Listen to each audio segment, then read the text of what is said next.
Ang sistema ng transportasyon sa Pilipinas, sa simpleng salita, ay isang magulong kopya lamang. Ito ang eksaktong mga salita ni Professor Henrik van Schumann, isang Alemang propesor, habang nakatayo sa isang pampublikong forum sa Universidad ng Pilipinas, Diliman.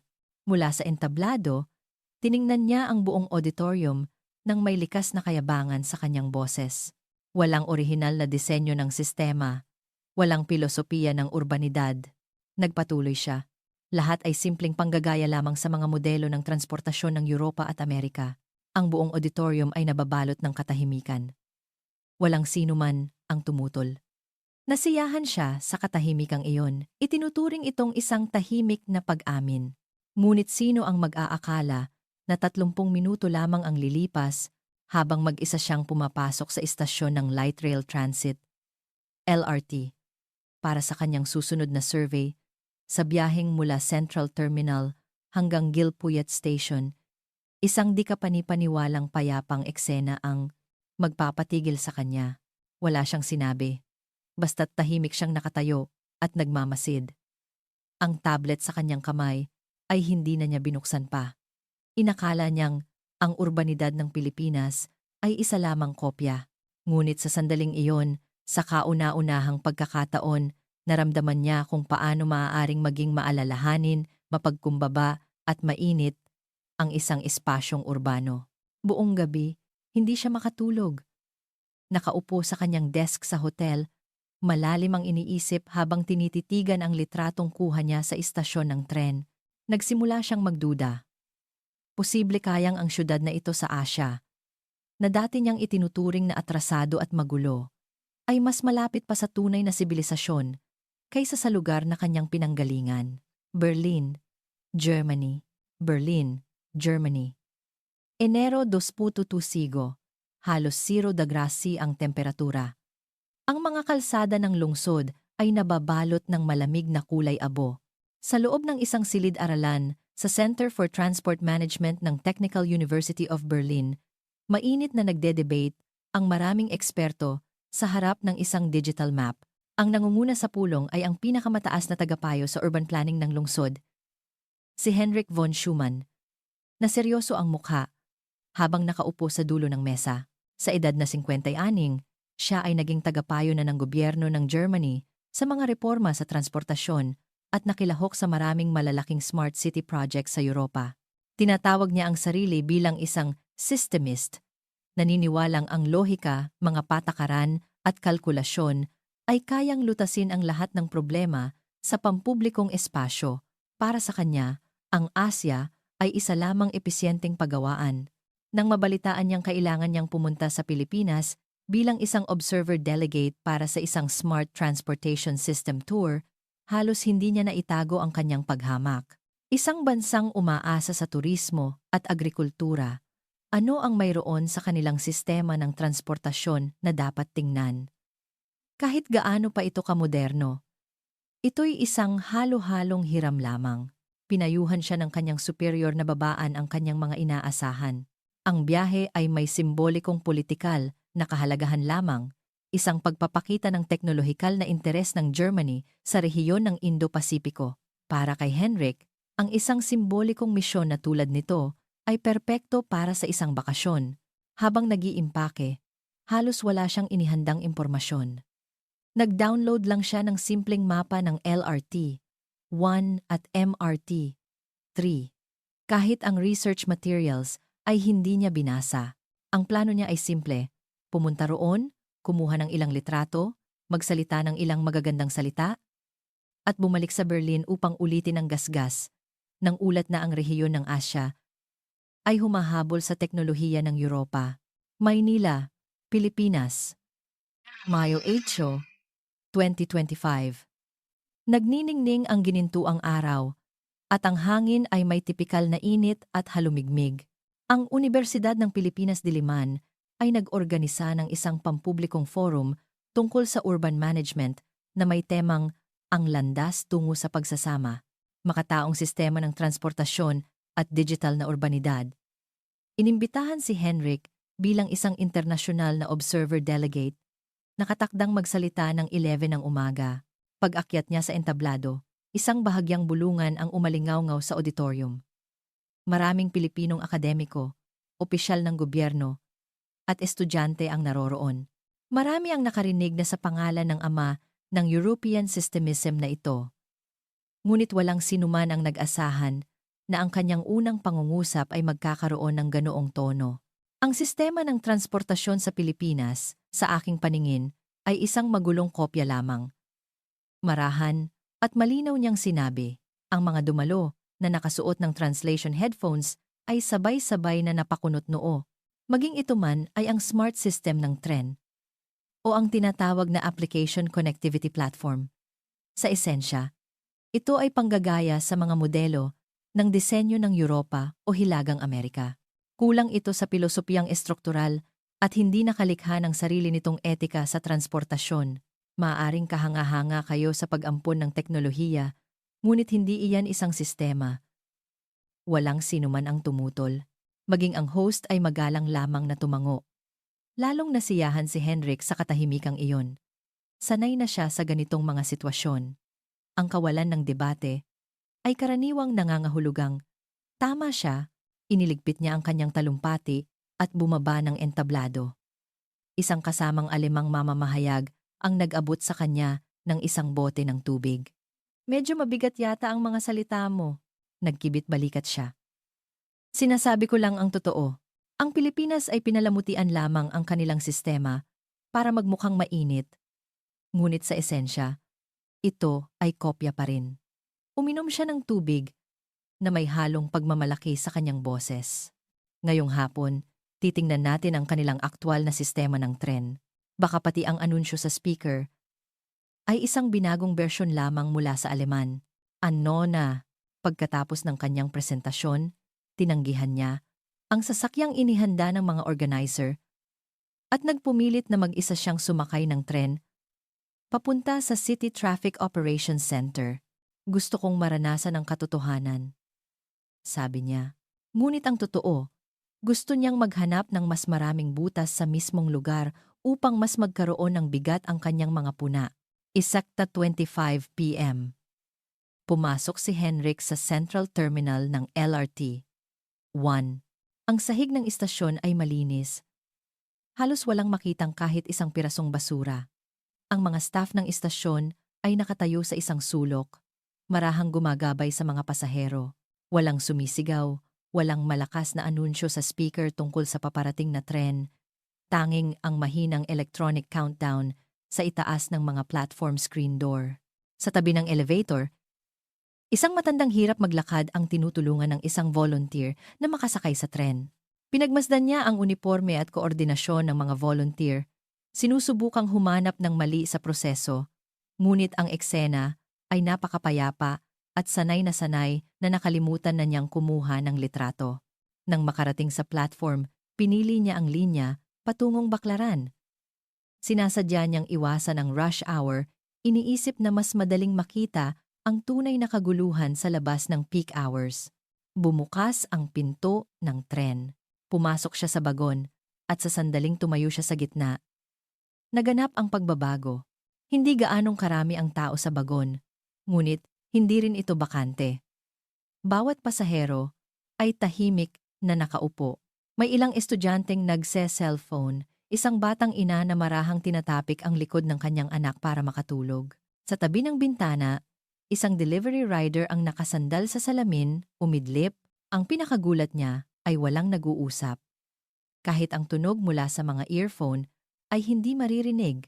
Walang musika, walang anunsyo, walang ingay. Tanging ang marahang pag-usad ng tren at ang ritmo ng mga ilaw sa tunnel na paminsan-minsang dumadaan. Bawat paghinto sa mga istasyon ay eksakto. Walang kahit kaunting pagkakamali. Walang nagtutulakan. Walang nag-aagawan ng upuan. Isang binatang naka-Amerikana ang nakatayo malapit sa pinto.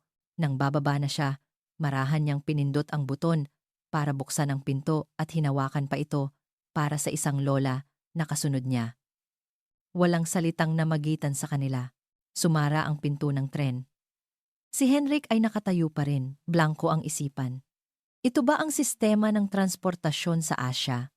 Nang pumasok ang tanong na iyon sa kanyang isipan, nakaramdam siya ng kaunting hiya. Naalala niya ang sinabi niyang magulong kopya sa forum para itong isang malamig na bato na tumama sa kanyang dibdib. Ilang minuto ang lumipas, nakarating siya sa Gilpuyat Station. Nang lumabas siya ng tren, mabagal ang kanyang mga hakbang. Ang kamera sa kanyang kamay ay naka-on pa rin, ngunit hindi na siya pumindot ng shutter. Hindi ito ang Asya na kilala ko. 3 beses niyang sinabi iyon sa kanyang isipan. Nang hapong iyon, hindi siya pumunta sa Traffic Operations Center ayon sa schedule. Sa halip, mag-isa siyang umupo sa isang bangko sa labas ng istasyon sa loob ng 20 minuto. Hindi siya nagsulat ng ulat, hindi kumuha ng litrato, at hindi kinausap ang sinuman. Nag-iisip siya, hindi tungkol sa Pilipinas, kundi tungkol sa kanyang self-centered na pananaw sa sibilisasyon na hindi niya kailanman kinuwestiyon sa loob ng 30 taon. Nang gabing iyon, hindi siya makatulog. Nakaupo sa kanyang desk sa hotel sa Maynila, tinitingnan niya ang mga litrato ng tren na kanyang kinuha. Ang mga litrato ay ordinaryo, walang espesyal na anggulo, walang kahanga-hangang komposisyon. Ngunit paulit-ulit niya itong tiningnan. Binuksan pa niya ang kanyang laptop para sana magsulat ng ilang saloobin, ngunit hindi niya alam kung saan magsisimula dahil bigla niyang napagtanto na ang sibilisasyon ng Pilipinas ay hindi nasa teknolohiya, kundi nasa katahimikan. Ang ilang minutong iyon sa tren ay sumira sa pader na kanyang itinayo sa loob ng maraming taon. Ang isang tunay na sibilisadong lipunan marahil ay hindi iyong gumagamit ng sound system para turuan kang kumilos, kundi iyong lahat ng bagay ay inihanda na para sa iyo bago mo pa man mapagtantong kailangan mo ito. Nanatili siyang ganoon buong gabi hanggang sa pumasok ang unang sinag ng araw sa bintana. 7 a.m. Hindi pa lubusang gising ang Maynila, ngunit nagsisimula ng magkaroon ng buhay ang mga kalsada. Ang mainit na dilaw na ilaw mula sa mga karinderya ay nagbibigay liwanag. Isang street sweeper ang tahimik na dumadaan. Tahimik siyang nakaupo sa tabi ng bintana sa isang almusalan. Isang tasa ng kape ang nasa tabi niya, at ang pandesal ay umuusok pa sa init. Ito ay isang kainan na natagpuan niya matapos tanggihan ang almusal ng hotel. Walang menu sa Ingles, walang QR code para mag-order, at walang automated na cash register. Pumila lamang siya, tiningnan kung ano ang in-order ng office worker sa unahan niya, at ginaya ito. Isang kape po, at 3 pandesal, hindi nagtanong ng marami ang nagtitinda. Tumango lamang, at maayos na inilagay ang sukli sa tray. Bigla niyang napagtanto. Dito, ang serbisyo ay hindi isang palabas. Walang sobrang ngiti, walang peking sigla, ngunit bawat hakbang ay sapat na maalalahanin. Ang tahimik na serbisyong ito ay nagparamdam sa kanya ng pagiging bago at komportable. Pagkatapos mag-almusal, umalis siya. Nagsimula nang tumama ang sikat ng araw sa kalsada, inilalantad ang ritmo ng isang syudad na malapit ng magising. Hindi siya nagmadaling pumunta sa Department of Transportation, DOTR, para magulat. Sa halip, naglakad-lakad siya sa mga kalye ng walang patutunguhan, nais lamang makita kung ano pang mga lugar ang itinatago ng syudad na ito na sumira sa kanyang mga inaasahan. Tumawid siya sa isang pedestrian lane at napansin na lahat ng sasakyan ay kusang humihinto para sa mga tumatawid. Kahit na kumikislap pa ang pedestrian signal, walang pulis, walang guwardiya, at walang busina, ngunit humihinto ang mga sasakyan. Hindi lang isang beses, kundi 10 beses, 20 beses. Tumayo siya sa isang gilid ng Taft Avenue at nagbilang sa 4 na intersection. Sa bawat pagkakataon, busman, truck, o taxi, basta't may taong papalapit sa pedestrian lane, hihinto ang sasakyan.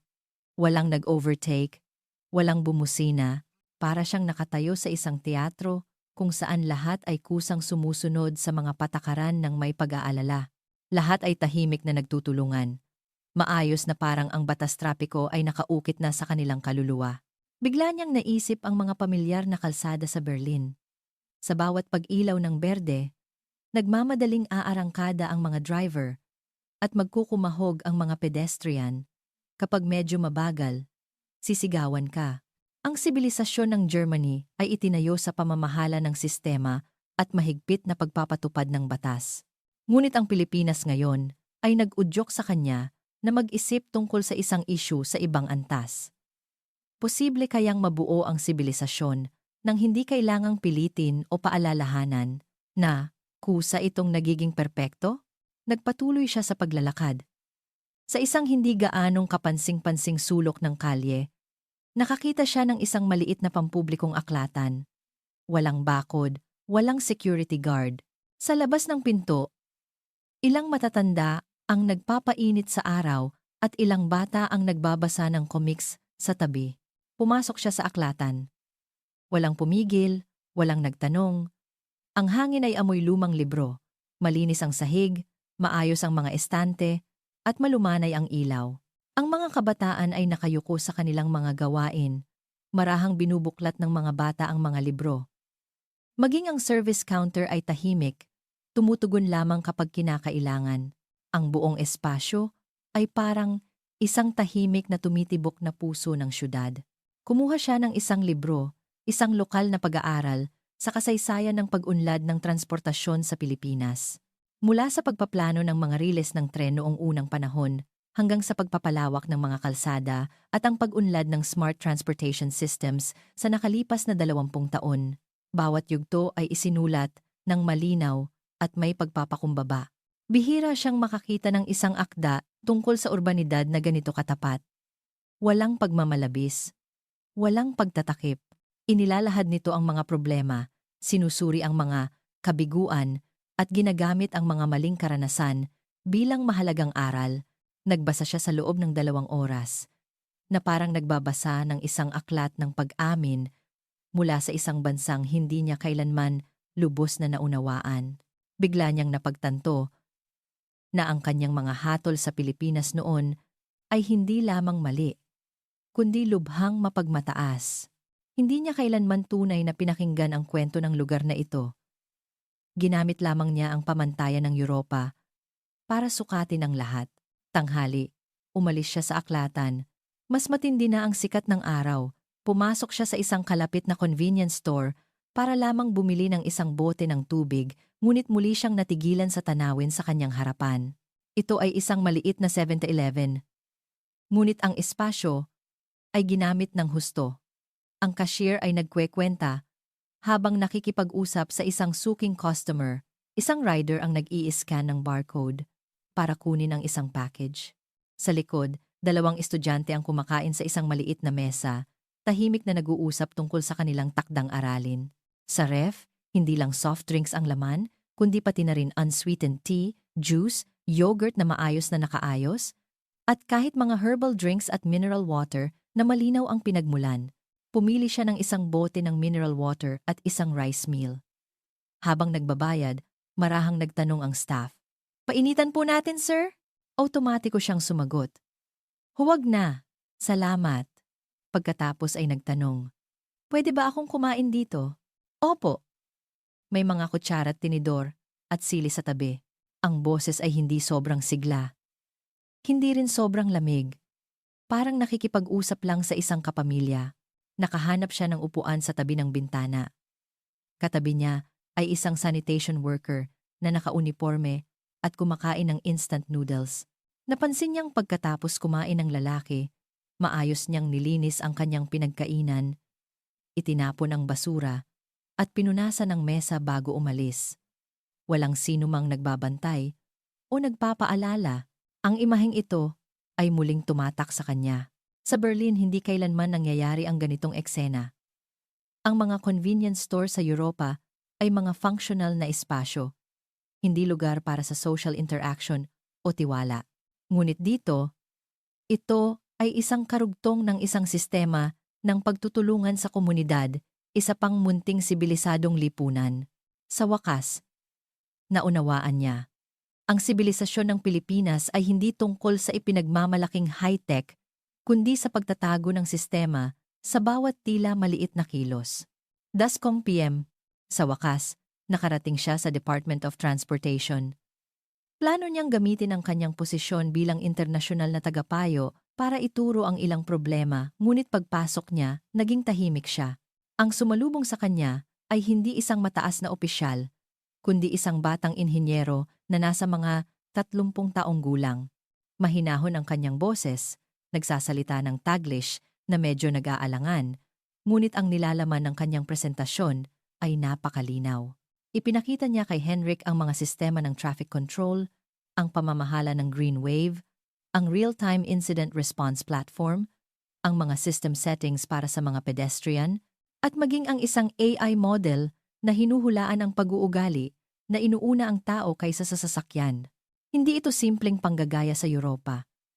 Ito ay isang bersyon ng Pilipinas na nag-evolve matapos pagsamahin ang teknolohiya, humanidad, heograpiya, at kultura. Pagkatapos makinig, matagal siyang nanahimik. Nagtanong ang inhinyero, "Professor, mayroon po ba kayong mungkahi?" Isang pangungusap lang ang kanyang isinagot. Ito ang unang pagkakataon na nakakita ako ng isang sistema ng pamamahala sa trapiko na isinasama ang pagiging makatao sa mga kalkulasyon. Pagbalik sa hotel, binuksan niya ang kanyang computer at sinimulang i-edit ang ulat na inihanda niya. Binura niya ang lahat ng salitang kopya, panggagaya, magulo at muling isinulat ang bawat pangungusap. Isinulat niya, "Ang transportasyon ng Pilipinas ay hindi panggagaya, kundi isang pagsisimula mula sa kanilang sariling mga problema. Ginagamit nila ang teknolohiya para punan ang mga butas, at pagkatapos ay ginagamit ang kultura para balutin ang mga matutulis na sulok. Mula sa pedestrian hanggang sa sasakyan, mula sa matatanda hanggang sa kabataan. Bawat detalye ay nakasentro sa tao, hindi para kontrolin ng sistema ang tao, kundi para alagaan ng sistema ang tao." Donna Ensa. Pagkatapos magsulat, isinara niya ang computer at humiga sa kama, ngunit hindi makatulog. Sa kanyang isipan, lumitaw ang imahe ng mga matatandang nagpapainit sa araw sa aklatan, ang imahe ng staff ng convenience store na marahang nagtatanong, "Painitan po natin, sir?" At ang imahe ng sanitation worker na naglilinis ng kanyang sariling mesa bago umalis. Ang mga detalyeng iyon ay hindi ang mga high-tech indicators na kinasanayan niya, ngunit ito ay sibilisasyon ng tao sa ibang antas. Nakaramdam siya ng hiya na hindi pa niya naramdaman noon. Bilang isang Aleman, buong buhay niyang ipinagmalaki na ang kanyang bansa ay simbolo ng sibilisasyon. Ngunit nang maranasan niya ang mga ito sa Pilipinas, napagtanto niyang ang sibilisasyon ay hindi kailanman tungkol sa lakas ng industriya o matalinong sistema. Ito ay ang sandaling ang mga tao ay nagtrato sa isa't isa nang may pag-aalala, nang hindi nangangailangan ng paalala. Nang gabing iyon, umupo siya sa balkonahe at umorder ng isang malamig na beer. Naalala niya ang unang araw niya sa Pilipinas at ang kanyang mga salita tungkol sa panggagaya.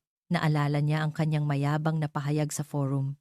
Binuksan niya ang kanyang email, nagsulat ng liham sa mga organizer, at iminungkahi na magkaroon ng isang di-formal na talakayan kasama ang mga estudyante.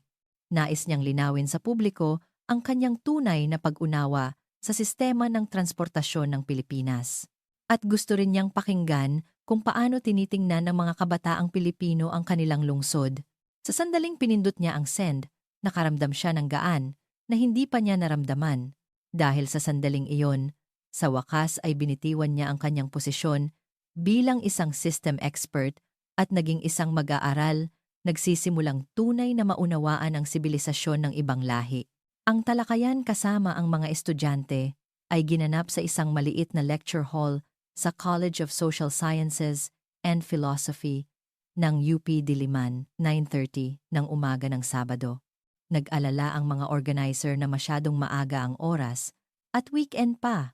Inaasahan nilang hindi hihigit sa 20 estudyante ang darating. Ngunit nang pumasok siya sa silid-aralan at nakitang puno ang lahat ng upuan at may ilan pang nakatayo sa gilid para makinig, natigilan siya. Marahang bumulong sa kanya ang moderator. "Marami po sa kanila ang nakapanood ng dokumentaryo ninyo sa BBC. Marami rin po ang mga estudyante ng urban planning at transportasyon. Alam nilang dumating kayo at gusto nilang marinig ang katotohanan mula sa inyo. Sa sandaling iyon, natinag ang kanyang puso. Nakita niya ang mga batang mukha na puno ng kuryosidad at pagiging bukas, walang puot o pangmamaliit. Inakala niyang huhusgahan siya rito dahil sa hayagan niyang paghamak sa sistema ng transportasyon ng Pilipinas sa pagtawag sa bansang ito na isang manggagaya ng sibilisasyon. Ngunit hindi galit ang isinukli ng mga estudyanteng ito. Tahimik lang silang nakaupo. Naghihintay sa kanya na magsalita. Huminga siya ng malalim at nagsalita. Bago ako pumunta sa Pilipinas, inakala kong ang sibilisasyon ay estruktura, sistema, mga numero ang pagiging on-time ng mga tren sa Berlin, ang mga energy-saving na ilaw trapiko sa Stockholm, ang snow-clearing system sa Zurich. Ngunit sa nakalipas na ilang araw, sinimulan kong pagdudahan ang mga pamantayang pinaniwalaan ko sa loob ng 30 taon. Huminto siya sandali. Tiningnan ang lahat ng estudyante. Nakita ko ang mga taong tahimik na nagbibigay ng upuan sa tren. Nakita ko ang isang bata na may dalang suman na pumasok sa convenience store nang hindi nag-iingay. Nakita ko ang isang lolo na hawak ang kamay ng kanyang apo habang naghihintay ng red light at bumubulong. Hintay pa tayo ng kaunti. Ha? Nakita ko ang isang sanitation worker na maayos na tinupi ang kanyang tissue pagkatapos punasan ang mesa. Sa mga imaheng iyon, walang teknolohiya, walang utos, at walang anumang tuntunin. Pagkatapos nito, mag-isa siyang pumunta sa vegan. Gusto niyang bumalik sa lugar na nagpamangha sa kanya. Sa simula, hindi siya nagpaalam sa anumang ahensya. Hindi humingi ng anumang pagsalubong. Nag-book lamang siya ng isang hotel malapit sa Calle Crisologo. Plano na manatili ng 3 araw, walang gagawin kundi maglakad-lakad sa gabi. Pumasok siya sa isang eskinita at nakita ang isang ina na tinuturuan ang kanyang anak na tumawid. Tiningnan ng bata ang berdeng ilaw at nagtanong, "Pwede na po." "Nay?" Ngumiti ang ina at tumango, ngunit mahigpit pa ring hinawakan ang kamay ng anak at sinabing, "Pero hintayin nating huminto ng tuluyan ang mga sasakyan bago tayo tumawid, ha anak?" Ang mga salitang, "hintayin nating huminto ng tuluyan" ay nagpatigil sa kanya. Hindi iyon pagtitiwala sa sistema, kundi pag-unawa sa kalikasan ng tao. Gaano man kaperpekto ang traffic light system, hindi ito mas malalim kaysa sa isang paalala. Kinabukasan, pumunta siya sa isang kainan sa gilid ng kalsada at nakilala ang isang nasa katanghaliang gulang na lalaking nagtitinda ng vegan empanada. Ngumiti ang lalaki at tinanong kung saan siya galing. Sumagot siya, "Mula sa Germany." Tumawa ang lalaki at sinabi, "Walang espesyal dito, sir. Sariwang hangin lang at mababait na tao." Umihip ang hangin at bigla siyang nakaramdam ng kakaibang kapanatagan, hindi dahil protektado siya. Hindi pa niya naramdaman ito sa isang dayuhang bansa. Hindi mo kailangang patunayan kung sino ka para maging karapat-dapat sa respeto. Sa taxi pabalik, isang binatilyo ang kumuha ng isang A4 na papel mula sa kanyang backpack at maingat na may isinulat. Sumulyap siya at nakitang isa itong application form para maging volunteer sa road safety. Nakasulat sa form ang pagnanais na mag-volunteer sa labas ng eskwelahan upang tulungan ang mga kababayan na maging ligtas. Halos hindi siya makapaniwala sa kanyang nakita. Ito ay pagpili ng isang high school student hindi para mag-sign up sa science camp, hindi para mag-review para sa kompetisyon, kundi para tumayo sa gitna ng kalsada at mag-manage ng trapiko para sa mga estranghero. Ang ganitong pagpili ay halos wala na sa Germany. Nang gabing iyon, hindi siya mapakali sa kama sa hotel. Sa wakas, naunawaan niya. Ang sibilisasyon ng Pilipinas ay hindi kailanman nangailangan ng papuri mula sa sinuman. Ito ay umiiral sa bawat pagpili, sa bawat kilos. Hindi ito isang matigas na pagpapatunay na ako ay moderno, kundi isang malumanay na paggawa ng tama. Kahit na walang nakatingin, pagbalik sa Berlin, nagsulat siya ng isang artikulo at ipinadala sa 2 malalaking pahayagan sa Germany. Ang isang artikulo ay may pamagat na, "Sa Pilipinas, natutunan ko kung ano ang sibilisasyon." Ang isa naman ay, "Pakibigyan ng bagong kahulugan, ang Asya." Ang mga artikulong iyon ay nagsimula ng malawakang debate sa social media. Maraming Aleman ang nagkomento. Hindi makapaniwala. Ganyan pala ang Pilipinas.